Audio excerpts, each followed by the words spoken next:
Good morning, good afternoon, and good evening, everybody. Thank you for tuning into another Supatease video. And as you may have been following along with my previous videos, I am currently working towards getting 2,400 completed on my Shadow Priest. And along the way, I wanted to share some tips and tricks that I have been picking up in order to start having more and more success, because I think I'm now one lobby away. And Shadow Priest is a lot of fun right now, and it is really strong. So it's important that you're taking advantage of everything that it has available to it. So one of the best ways to start the match as a Shadow Priest is to cast Halo and Dark Ascension behind the pillar before interrupts are in your line of sight. You can activate your biggest damaging cooldowns before enemies can even get in range to interrupt you. So you can see me pre-casting this. I'm anticipating the enemy kind of running in at me, and I want to finish this cast basically as they've crossed the map so that I can just start the fight basically max blasting. I can then Shadow Crash, I can Devouring Plague, and then I can Void Torrent, just snap immediately and get a lot of damage. So Dark Ascension, Shadow Crash,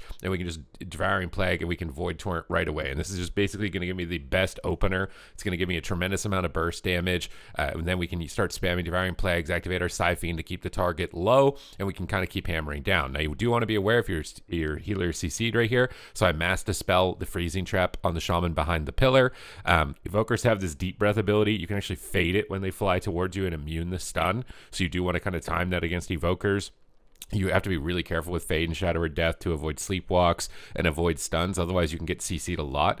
Other than that, we want to try and keep Vampiric Touch up on the kill target, but also on secondary targets. Shadow Crash is just a really good, easy way to get through a lot of interrupts like this team has with Wind Shear, Evoker Kick, and Hunter Kick. We managed to sneak up on the Shaman, so we're going to fear him. We're going to silence the Evoker for some cross-crowd control to take both of them out of the game. And I have noticed that sometimes it is actually just better to put your stun and silence into DPS and kind of limit their damage, especially in solo shuffle, so that way you can kind of get more momentum and get on top of them.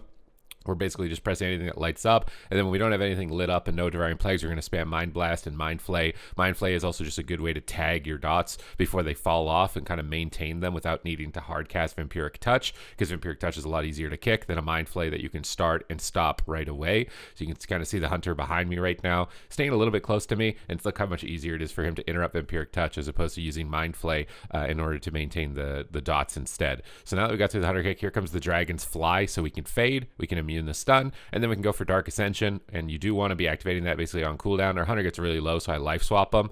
It's important, honestly, and you could probably make a macro to do this, but life swap Desperate Prayer. This is just going to be a good way to get an emergency health when you swap a low health target, so you don't just instantly die and fall over when they swap back to you. But you also need to be ready to use Dispersion, and here I'm not going to risk it. My healer's in crowd control. They get a lot of pressure, so we're just going to activate it as soon as possible. I see us switching to the Hunter a little bit, so we're just going to Devouring Plague over onto the Hunter and Void Torrent, and there are interrupts available. So you got to be a little bit careful with that. You got to kind of fish out when the enemies are going to kick it. Sometimes I'll stop my cast and see if anyone falls for the bait, and then the next time I'll let it channel a little bit through because they expect me to fake cast immediately. That's kind of the mind game that you play with Void Torrent. A lot of the time, our dots here, this is where it gets a little bit annoying, is when you get dispelled and when you're getting interrupted. So when you get interrupted, you want to use Flash Heal. This is going to give you damage reduction and a nice little heal on yourself. And then you want to just be getting dots up as soon as the interrupts are over and not spending a huge amount of time fake casting. I gripped the Shaman here. I was intending to try and grip him and Mass Dispel, but I did realize I didn't have Mass Dispel. Now we don't have Greater Fade for the Deep Breath, so you may want to try and line Greater Fade up with those. Shadow or Death is also really good, but you see the Shaman's in a trap, so we're going to use our stun on the Evoker instead of the Shaman, because the Shaman's on DR. So just pay attention to diminishing returns. If you have a class that has stuns and they're stunning the healer, throw your stun onto the damage dealer. I get a Fear now. We've pinned the Evoker downstairs, and we're able to close out the match with crowd control that way. It's all about just kind of like getting your footing, getting comfortable, getting dots up, and then kind of letting it rip once you're comfortable, and then being aware of the situations and keeping your pressure with Siphene. So Siphene you don't want to generally use like right when players are full HP. You want to wait until they're like 60%, 40%, when the enemy healers can actually start committing healing, where you're getting value in that reduction. Those are going to be kind of like the prime time places to do it. A couple other things that you can do if you're ever noticing that you're kind of getting stuck in matches is Angelic Feather and Fade. This is going to give you a sprint effect, and Powered Shield also gives you a slight movement increase as well with my build, which will be linked to the description down below. So you can stack these together and kind of fade in order to get across the map to get to the enemy targets that you want to fear or just get in range to attack them. But we're going through the same game game plan here for round number 2, even with 2 hunters. And survival hunters actually kind of sleeper good. So we're going to halo, and you just halo no matter what, because it's just going to give you 10 insanity, and this is going to help you. I dark ascended really early in this round, honestly. It's probably not the most ideal, and I kind of just panic shadow crash the shaman because I think I realized that maybe that wasn't the best move. I fear the hunter from stealth here, and that's mostly just because I don't want him jumping in on top of my team and getting crowd control right away. But you can see, like, I'm not getting huge value. This is where, like, it's risky to use dark ascension right at the start. You want to kind of at least wait until they've come out of stealth. I think I pulled the trigger on that way too fast. I don't even have dots really on anything effective, and I didn't really get to get my Void Torrent off and spam Devouring Plague. So this Dark Ascension didn't get any value, and this is why it's also really good to record your gameplay and go back and look at it. So I do think the Halo Dark Ascension opener is correct, but you need to wait until there's actually, the stealth targets are visible or they stun something. It can be, annoying, because if they are, that means they can interrupt you. We're going to Shadow Crash on the target that's difficult to dot, which is this Marksmanship Hunter. He's kind of on the pillar and he's going back and forth line of sighting, so it's going to be a lot harder to dot him with him on the corner of this pillar. So Shadow Crash is a tool that you should use to dot the hardest to dot target, which can sometimes be the healer. But in this position, we're CCing the healer. He gets a nice thunderstorm on my stun, so I can't get the fear right away. So we'll silence him into the fear. So this time around, I'm using stun, silence, and fear into the healer, and that's mostly just because we have the dragon to stun the DPS, which is most likely going to be where the stun is going. So you just got to be aware of that when you're playing with a class. And now you can see the dragon's able to hit stun on the whole team. That gets a ton of cooldowns. So my stun is more useful on the healer because my damage dealer has a stun that's going to be hitting DPS more frequently. Now, a mistake that I see myself making here in round number 2 is not dark ascending fast enough after the cooldown. It's a minute cooldown. You really want to get value out of it. It's going to amplify your damage a lot. We can use Powered Shield here when we're taking a bit of damage as well, and use Mind Flay Insanity. And the nice part about Mind Flay Insanity is that it's so fast sometimes you can just kind of cast it. Like, they all had interrupts there. I just channeled it through. I didn't bother fake casting. Now I'm positioned on top of the shaman, and the main reason for this is because I want to fear out of the crowd control chain. We got to sleepwalk into a hex, and I just want to add as much seconds of CC as I can, even if it's only a second. And here we're casting VT, we get kicked. It's kind of risky, but I didn't have Disperse anyways, and I have Desperate Prayer. We panic, we overlap Void Shift. I should have used Desperate Prayer first. Honestly, I'm going to probably move Desperate Prayer on my action bar so it's a little more visible. I have it on the far right side. Definitely would recommend putting it in an easier to see spot, because it's one of your biggest heals. It's usually like your second highest overall healing. I think Desperate Prayer would have been a better cooldown there than Life Swap, obviously, but it's shuffled too. So there's going to be sometimes where mistakes happen where you overlap. Our dragon gets a triple stun, and I'm just going to attack anything that's in my line of sight, and we just explode him with a big popped off Shadow Word Pain that was stacked up from all the damage they'd been throwing our way, and we're able to finish off the hunter here in towards the second round.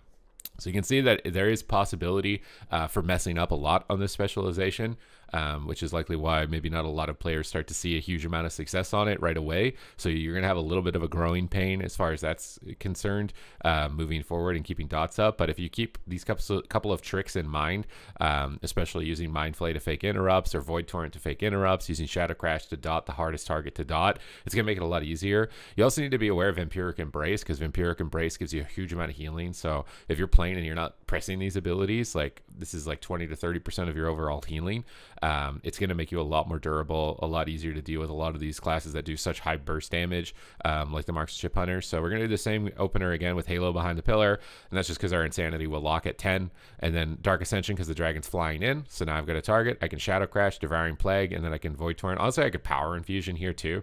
I don't think it would be bad to Power Infusion on this either. I think it would give me a lot more pressure. And we end up dropping them anyways with no Trinket Link in time, with a nice static field from the shaman. But you can see that opener is really scary, and I do actually think I should Power Infusion. This is my reaction, I think, on the stream, which is linked in the description down below if you ever want to watch me live, in order to kind of get that maximum burst, get that one-shot potential. I could have Sci-Fiended too. I could have made that a lot more threatening. I honestly went kind of like half in. It's like a game of poker sometimes in Arena. Like, do I want to go all in on this? Am I betting all in on this one burst moment to win the game? Or do I only want to go like half in possibly, and kind of bait some cooldowns from them and then go all in later? But like all in would be like Power Fusion, Shadow Fiend, Sci Fiend, right? That would be an all in. So I didn't do that. I kept the Shadow Fiend, kept the Sci Fiend, kept the Power Infusion. I was going to use that a bit later. So you can sometimes just let it rip, and it's probably going to be even better to do that at lower ratings because people react a little bit slower. So we move towards the pillar. same opener.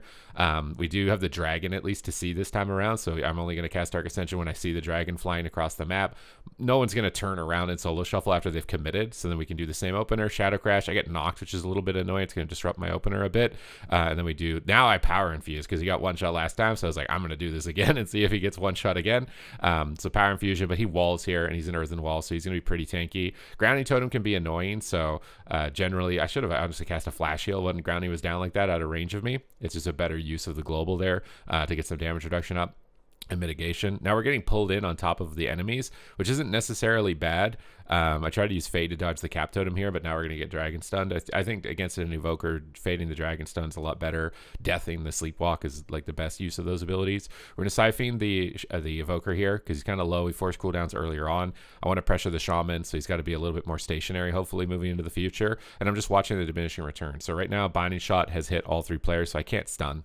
And we just got a Freezing Trap, so I'm kind of just stuck here kind of waiting and just doing damage in the middle at the moment, which is sometimes going to happen if you're playing with classes that share diminishing returns. But we're just maximizing our damage, keeping DPs in the main kill target, and DP being Devouring Plague. It's going to give you a little bit of durability as well, as it does heal you. It comes out about like 8% of your overall healing, but you can sometimes use Devouring Plague to stop damage. We're going to stun now that he's off DR, and he gets a knock, but I see an opportunity here because the Hunter jumped off the side. So he's going to be out of line of sight on this map. So I'm going to fear the Hunter instead on his cooldowns and prevent him from attacking because he doesn't have a trinket, and the Shaman is too far to dispel him. So rather than, being annoyed that, hey, I got knocked back and tunnel visioning to get in to fear the Shaman, you can just fear the DPS, take them out of the game for a moment, and slow down some of their pressure instead in a lot of these instances.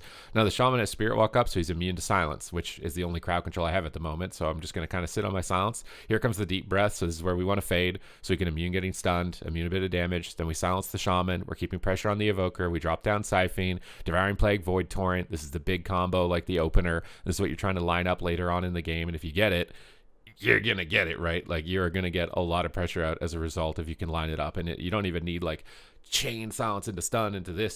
Sometimes even just one CC is enough to be able to get that combo. So I'm always lining up that Void Torrent combo with a silence, a stun, a trap, some type of CC once it's hit the target, and then chaining it with a Siphon to limit and prevent the recovery as well. And that's the main win condition window. Otherwise, you're kind of just dotting 3 targets and padding the meter, and you're not really going to notice, like, health bars sinking in and being able to finish the target. This kind of setup burst moment on Shadow Priest is where you're really going to start to see actual results in the damage that you're trying to deal.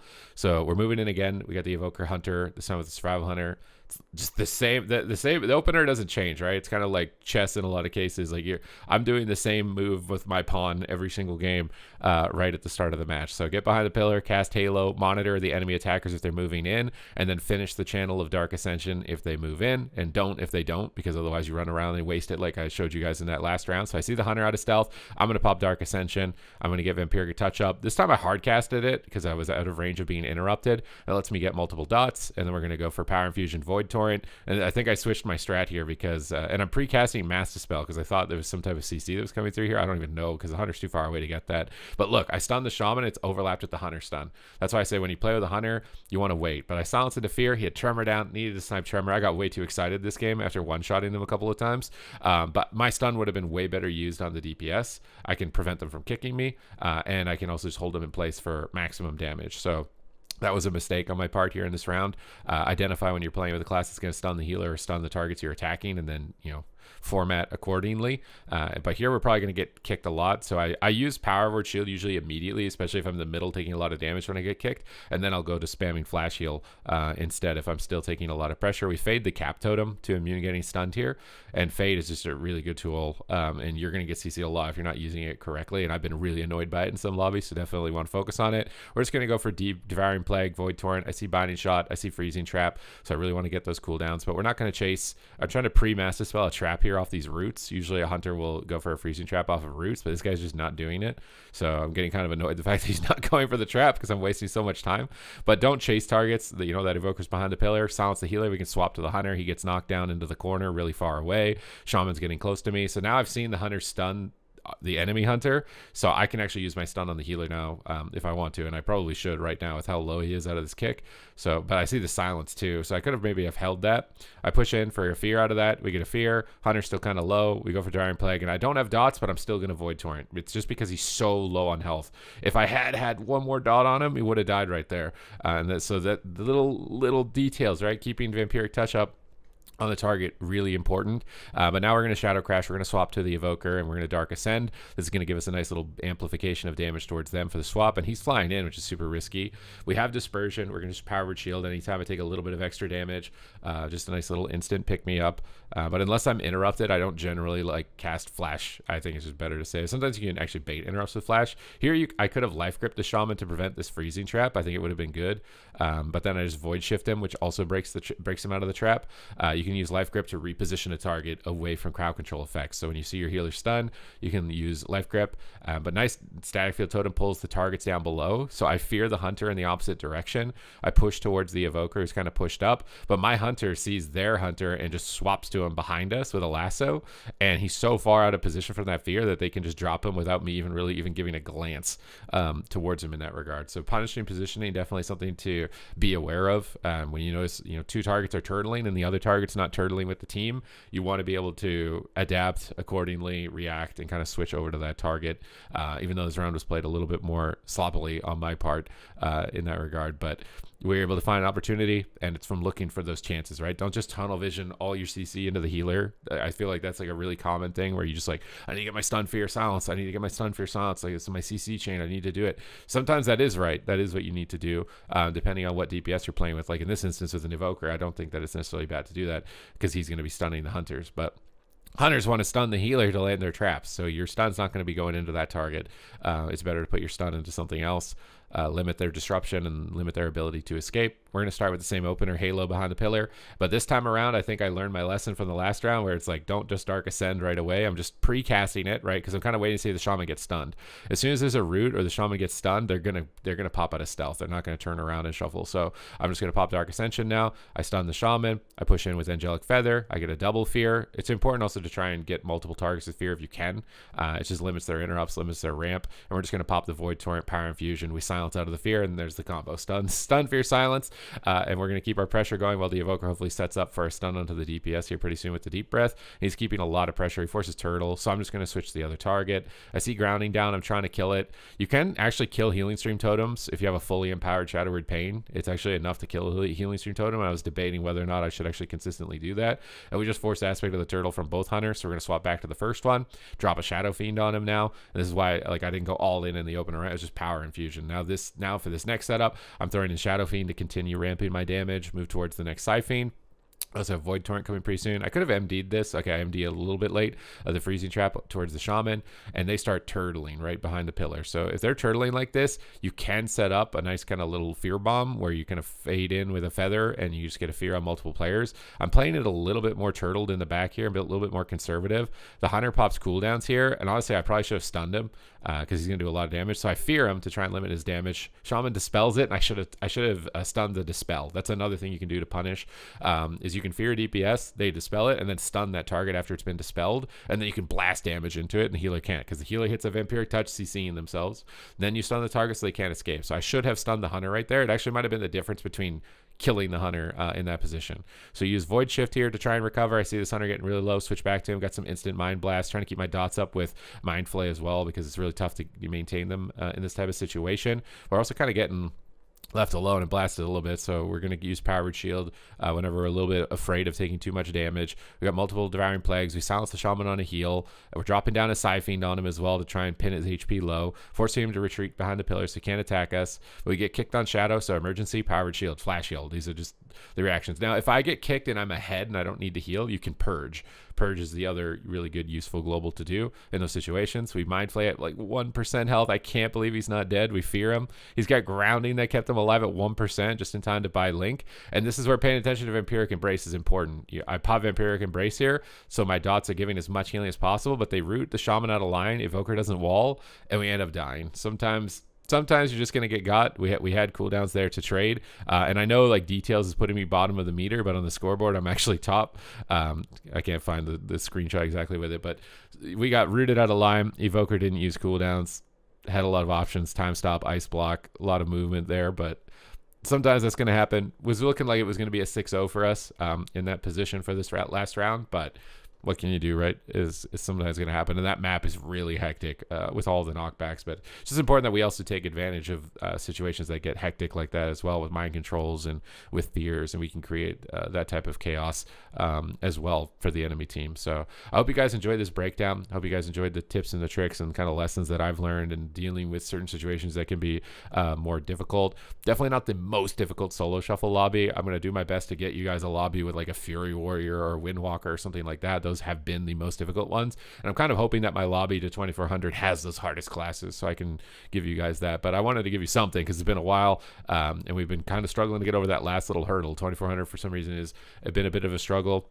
mostly attributed to those lobbies that I'm typically going 3-3 in. So I'm going to be working through that, figuring out a strat to be able to deliver victory on it so I can relay it over to you. But overall, I've been enjoying it. I really like playing my Shadow Priest. Look at the healing done, dude. I did 136 million healing compared to I did double the healing of the next DPS while top of the meat. It's really fun. It is really fun. I've been enjoying it a lot, but that's my breakdown here. Hope you guys enjoyed it. Thank you guys very much for watching, and I will see you in the next one.